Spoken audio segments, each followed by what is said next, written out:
You can get out your fucking feelings. You better thank God Derrick James is your coach. 4 years ago, I could not, because of my lack of exposure, my lack of really paying attention to the corner, my getting myself back into the boxing game, I couldn't see then, 3 years ago, what I can see now. And that is Derrick James may be the best coach in boxing. I hear what Derrick James tells his fighters in the corner in between rounds. And then I hear what Eddie Reynoso tells his fighter in the corner between rounds. And it's night and day. It's night and day. I hear instructions in the corner from Derrick James to his fighters in between rounds.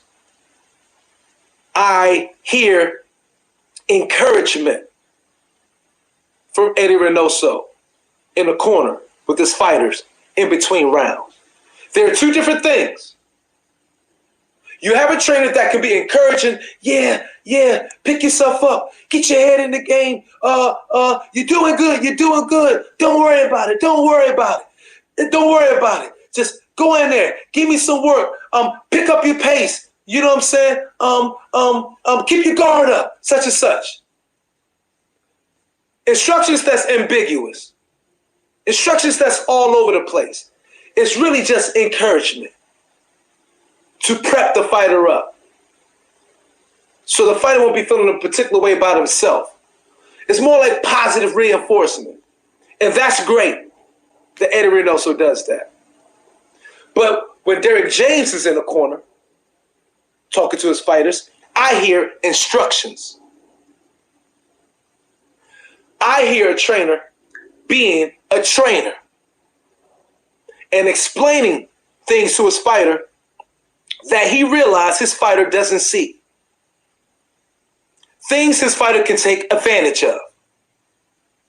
Specific instructions. I was watching a fight last night, and I kept hearing, hold up, I'm tripping. Get my goddamn banners up. What the hell am I doing?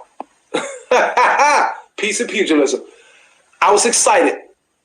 Last night fight might have brought Boxing Logics back full time. Last night fight may have brought me back full time. Because now I hopefully can expect to see this more out of PBC fights.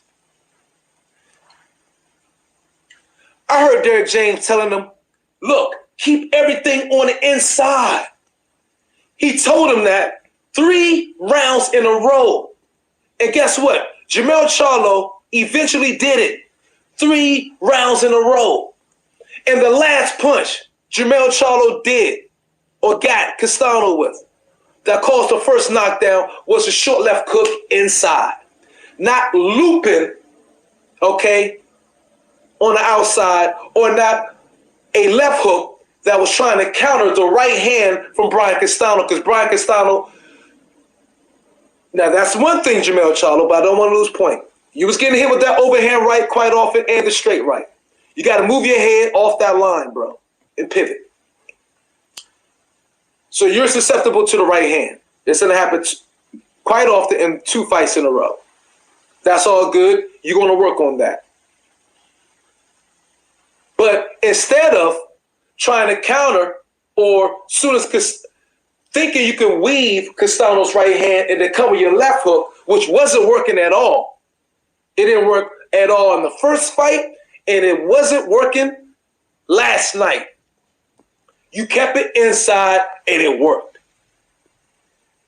And those instructions came from your trainer, Derrick James. And I say all that to say is, Derrick James is a far, from what I see so far now, and from what we've so far seen thus far this year, Derrick James is a far more technical, superior trainer than Eddie Reynoso. and seems to be a far more superior technical trainer than most of the trainers in boxing today. Salute to you. But Charlo, embrace the criticism.